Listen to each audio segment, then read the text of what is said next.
Dear students, today we are going to discuss about remaining two periodic properties. Up to yesterday we have completed the periodic properties atomic radius, ionic radius and ionization potential. Remaining we have two periodic properties, they are electron affinity and electronegativity.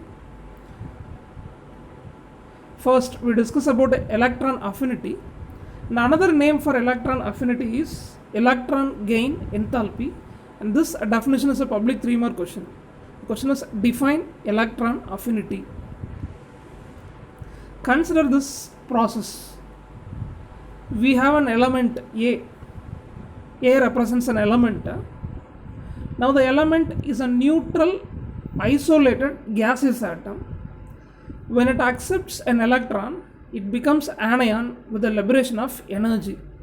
So the liberated energy is called electron affinity or electron gain enthalpy. So this is a definition of electron affinity. When an isolated neutral gaseous atom accepts an electron to become anion, it liberates energy. So this is called electron affinity or electron gain enthalpy. Next, what is the unit of electron affinity, which is expressed in terms of kilojoule per mole. Next, we are going to see the variation of electron affinity in modern periodic table.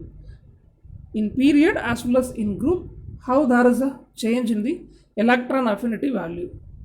First, we consider a period. Generally, electron affinity value will increase from left to right in a period. So this is a general trend. That means amount of energy liberation will be more. For example, when you consider second period, from lithium to neon, electron affinity value has to increase, right?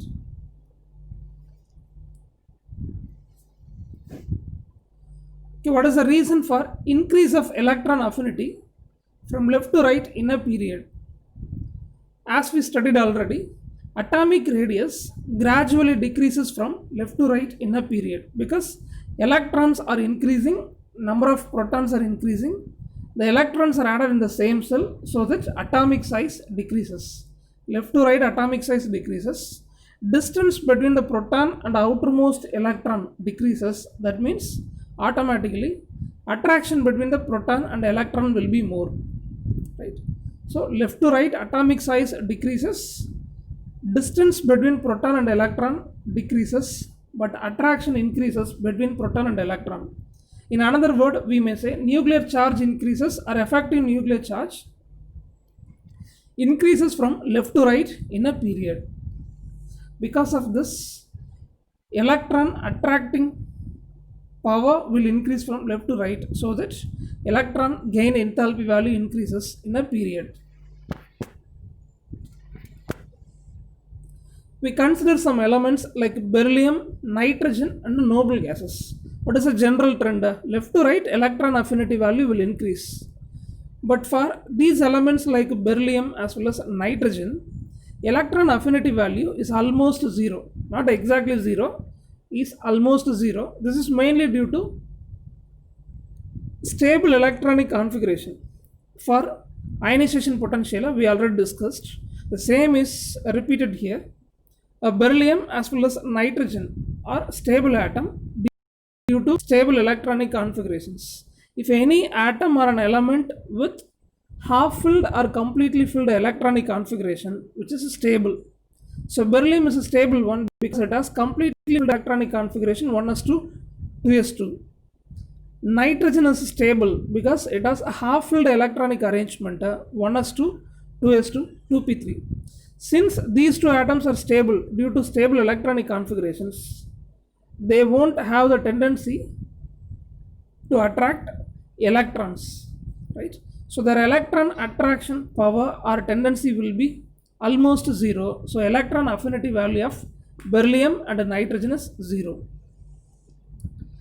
Then for noble gases, we already studied all the noble gases have completely filled electronic configuration. So they are highly stable. They don't have the tendency of accepting the electron. So noble gases will have electron affinity value 0. Right. So we take a second period. The members in a second period is lithium, beryllium, boron, carbon, nitrogen, oxygen, fluorine, neon.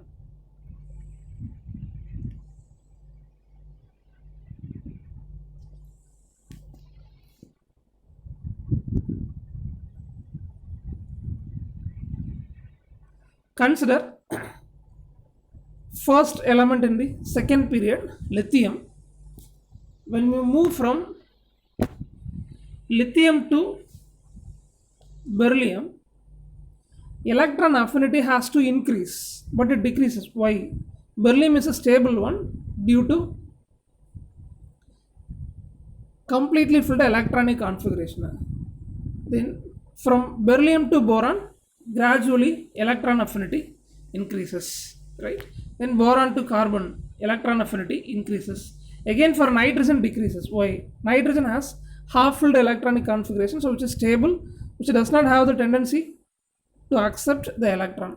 From nitrogen onwards, gradually it increases for nitrogen, oxygen, fluorine. Then again for neon it decreases, almost zero for neon, because neon has completely filled electronic configuration, which is a noble gas, so which will not have the tendency of accepting the electron to become anion. So this is general trend in electron affinity in a period. Left to right, electron affinity value has to increase. Two exceptions, beryllium as well as nitrogen, both are stable due to completely filled and half filled electronic configurations respectively. Thereby electron affinity value of beryllium and nitrogen are almost zero.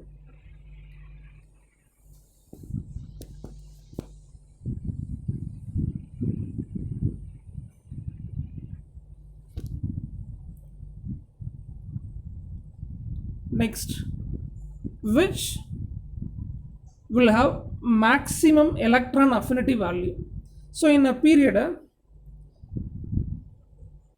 the group or the element which is closer to the noble gas will have the tendency to accept the electron much. So when it accepts one electron or two electron, it will become a stable one. So when we consider the elements which is nearer to the noble gas, they will have more tendency to accept the electron. For example, halogens, 17th group elements are halogens. They are closer to the noble gas. To be a stable one, halogens need only one electron, so that halogens can easily accept an electron to become anion with the electronic configuration of noble gases. So electron affinity value will be more for halogens. Thereby they are having negative value. That means more amount of energy will be liberated during the acceptance of electron. So electron affinity value will be a higher negative value for halogens. Next, in group, what is the variation of electron affinity in a group? Like ionization potential, top to bottom electron affinity decreases. The reasons are same. Top to bottom atomic size or radius increases. Distance between the proton and electron increases. Inner electrons are increased so that shielding effect will be predominant. Effective nuclear charge decreases. Attraction between the proton and electron less. So all these are reasons why electron affinity value decreases from top to bottom in a group. So atomic size increases. That means distance between the proton and electron will be more. Thereby proton present within the nucleus will not have much tendency to accept the electron. Thereby top to bottom electron affinity value decreases. Two exceptions are there. Group number 16 and 17. Generally top to bottom electron affinity decreases. Two exceptions are there. Consider 16th group. Except polonium, we call the group as chalcogen family. Then group number 17 means halogen family. What is the first member in group number 16? Oxygen. Second member in group number 16 is sulfur. First member in group number 17 halogen family is fluorine. Second member is chlorine. Right? Observe the diagram. From top to bottom, electron affinity has to decrease, right? From fluorine to chlorine, chlorine to bromine, bromine to iodine, iodine to astatine. Gradually, electron affinity has to decrease, but there is an exception case here. From fluorine to chlorine, electron affinity value increases, right? So this is a public 3-mark question. Compare the electron affinity of fluorine with chlorine. So chlorine should have a lower value, but it has more value. What is the reason? Both fluorine as well as oxygen have outermost orbital as a 2p orbital. When the electrons are accommodated, when these atoms are gaining an electron to liberate energy, the electron will occupy 2p orbital in case of both oxygen as well as fluorine. But in case of sulfur and chlorine, when it accepts electron, electron will occupy 3p orbital. So comparing 3p orbital, 2p orbital is a highly compact structure.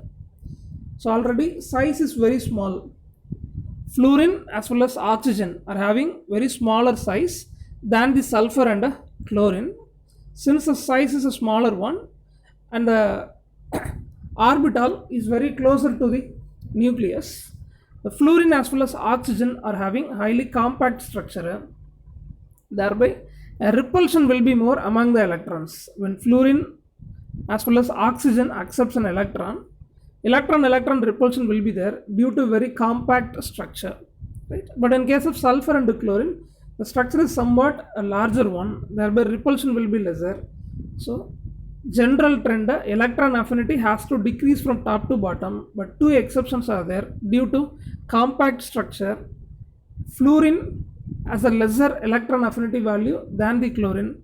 Oxygen has a lesser electron affinity value than the sulfur. This is due to compact structure and the electrons are occupying 2p orbital, right?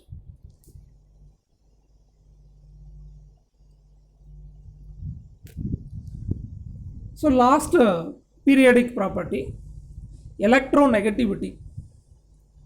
So electronegativity is a relative quantity. We cannot measure it using the instruments. Before that we have studied ionization energy as well as electron affinity. Both are the liberated energies, so can be measured.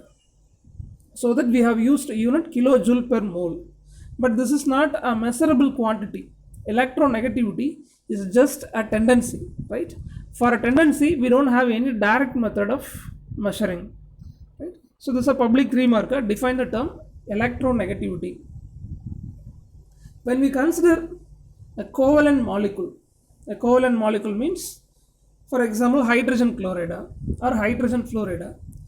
So in a covalent molecule, both the atoms have mutually shared valence electrons to make a covalent bond. For example, hydrogen chloride. Hydrogen shares its valence electron, chlorine shares one of its valence electrons. So there is a formation of a covalent bond.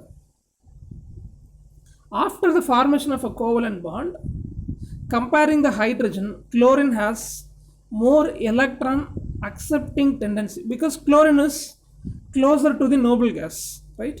Hydrogen is in group number 1, but chlorine is in group number 17. So since chlorine is closer to the noble gases, it will have more tendency of accepting the electron to become like noble gases. So after the formation of hydrogen chloride molecule by mutually sharing valence electrons by hydrogen and chlorine, the chlorine will have more tendency of accepting the electron, thereby the bonded pair of electrons are moving towards the chlorine, right? So this tendency is called electronegativity. In a covalent molecule, out of two atoms, one atom, since it is closer to the noble gas, will have more tendency of accepting the bonded pair of electron. So the electrons are moving towards that. This is called electronegativity. So which is defined as the tendency of an atom in a molecule to attract a shared pair of electrons towards itself. It's called electronegativity. As I said, this is a tendency, like our attitude. So it is not easy to find the attitude of a person. So attitude of a person can be identified using the actions. What action he has done. Based on that, we may find attitude. In same way, electronegativity is just a tendency. Directly we cannot measure it using the instruments or experiments. So, which is a relative quantity. Any one element will be fixed as a standard one. Electronegativity of an element will be fixed as a standard one. With the standard element, remaining elements electronegativity value can be assumed. So this is a relative quantity. It's not a measurable one using the instruments and experiments. So we follow different scales to measure electronegativity. For example, Pauling scale or Mulliken scale. Different scales are available. The common one is Pauling scale. So according to Pauling scale, electronegativity of hydrogen given as 2.1. Mostly hydrogen will be considered as standard element for electronegativity calculation. So 2.1 is the electronegativity of hydrogen according to Pauling scale. Then for fluorine, value 4. And this is one more question. Which element in the modern periodic table has more electronegativity value? Fluorine. Right? And this is the formula given by Pauling scale. XA minus XB is equal to 0.182 square root of EAB minus product of EAA and EBB power 1 by 2. So here X represents electronegativity. So XA means electronegativity of atom A and the electronegativity of atom B is denoted as XB. So we consider molecule as AB. When A and B are combining together, it forms a molecule AB.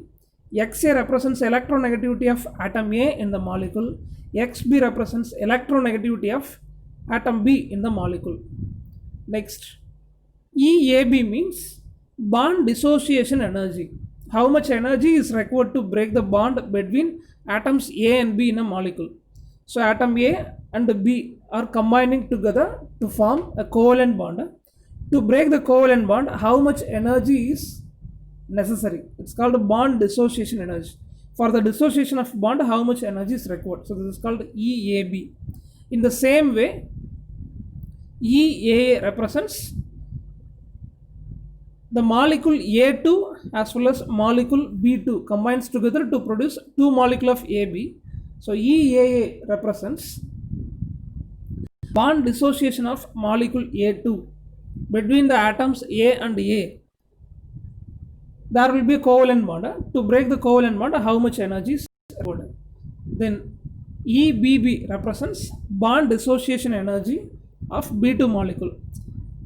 So to avoid confusion, you may assume hydrogen chloride. AB means a molecule, for example, hydrogen chloride. A may be hydrogen, B may be chlorine. So hydrogen chloride can be considered, right?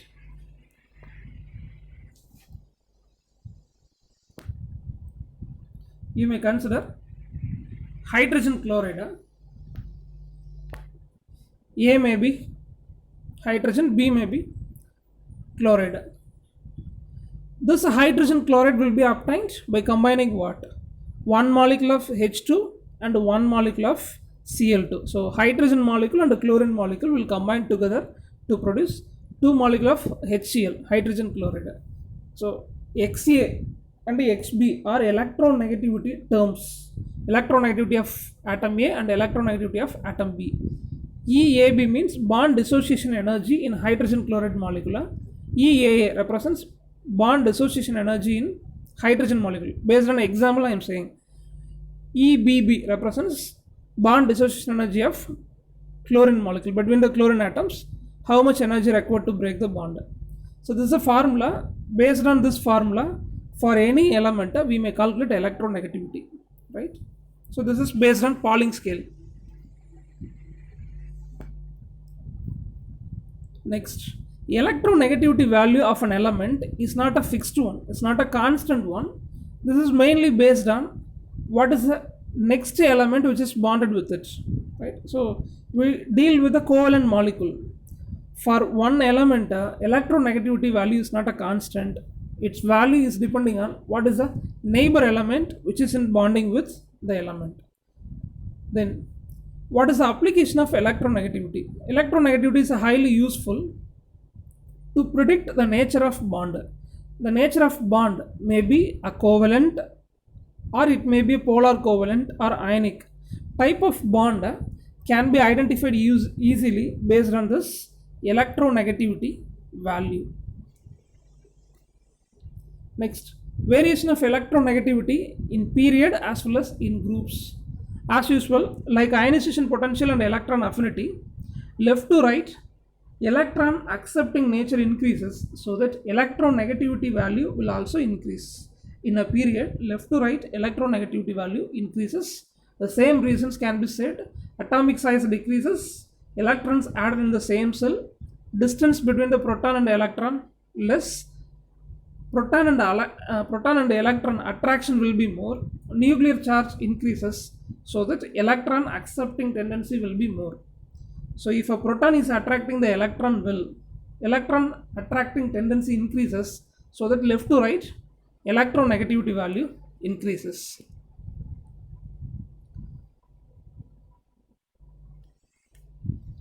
So example, consider second period, left to right, lithium, beryllium, boron, carbon, nitrogen, oxygen, fluorine.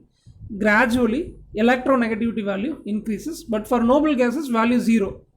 They are already stable due to completely filled electronic configuration. So noble gases will not have the tendency of accepting the electron, bonded pair of electron. So electronegativity of noble gases 0. Next, variation of electronegativity in a group. Top to bottom, like ionization potential and electron affinity, electronegativity value will also decrease because size increases. Top to bottom, distance between the proton and electron increases. Proton will not attract electrons much. Attraction between the proton and electron less, so electron accepting tendency decreases, thereby electron affinity decreases from top to bottom in a group. As I said already, noble gases are having 0 electronegativity value, and for S block element group 1 and 2, electronegativity gradually decreases from top to bottom in a group, but in P block part, except 2 remaining groups will have the general trend, top to bottom electronegativity decreases, but in group number 13 and 14 there are some exceptions, right? So consider this first group, alkali metals, top to bottom gradually electronegativity decreases. Lithium to sodium, sodium to potassium, potassium to rubidium, rubidium to cesium. So gradually decreases. So with this we have completed all the periodic properties: atomic radius, ionic radius, ionization energy, electron affinity and electronegativity, and the variation of all these periodic properties in group as well as periods we have completed, right? So with this today's portion over. Tomorrow we will see variation of chemical properties in modern periodic table. Okay, thank you.